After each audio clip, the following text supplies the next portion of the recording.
Bienvenue, Madame, Messieurs, reddition des comptes pour le pouvoir central, gestion financière des institutions dans des provinces ainsi que autres institutions financières décentralisées, y compris le rapport des activités du contrôle 2018 et 2019. Ce rapport montre des faiblesses, des anomalies et des écarts récurrents, d'où la nécessité de mener des actions correctives pour améliorer la gestion financière et la gouvernance des biens publics. C'est le plaidoyer du président de la Cour des comptes, entouré de son bureau par voie de presse. Simultanément, la Cour a besoin d'avoir plus de compétences pour interpeller et sanctionner les ministres et les gouverneurs auteurs de dits dépassements. Monsieur le Président. C'est une Cour des comptes visiblement prête à communiquer. Son président, entouré des membres du bureau, est venu faire le point du rapport des activités de contrôle de la Cour des comptes, exercice 2018 et 2019. L'exercice est le même, les résultats aussi. Encore des faiblesses, des anomalies et écarts récurrents de la gestion financière des institutions, des provinces et autres institutions financières décentralisées, ainsi que la reddition des comptes pour le pouvoir central. Sans détour, Ernest Isemegansansa précise que tout dépassement budgétaire est une violation. Si il y a eu un dépassement, c'est qu'on a dépassé, on a violé la loi. Parce que la Cour s'arrête là. Il faut prévoir des recettes réalistes. Et la Cour et le pouvoir central et les provinces aussi, l'Assemblée provinciale, à avoir des budgets réalistes.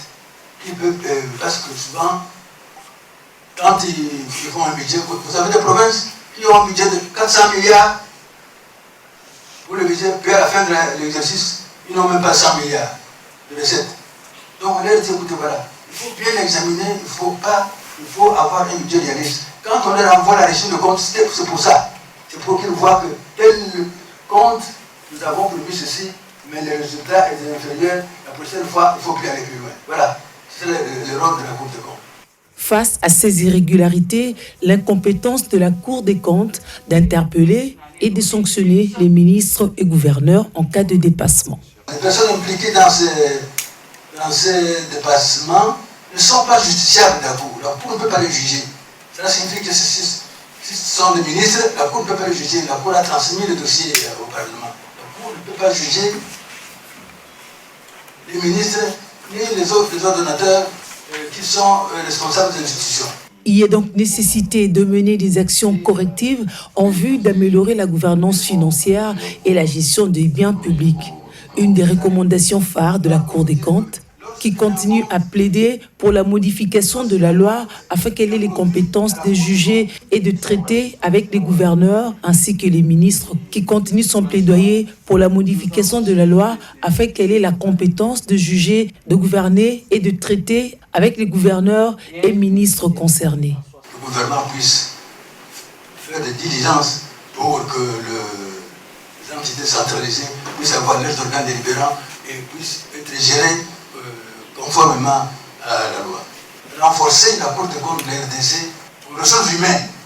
Pour rappel, en 2018, 9 villes du pays ont accusé des faiblesses dans la mobilisation des recettes, la discordance et non-fiabilité des données comptables entre différentes sources de production. Une fois de plus, au niveau du gouvernement central, il y a eu le dépassement des crédits budgétaires, tandis qu'en 2019, la Cour s'est focalisée sur la vérification financière et de conformité de la gestion des fonds alloués à la riposte contre Covid-19.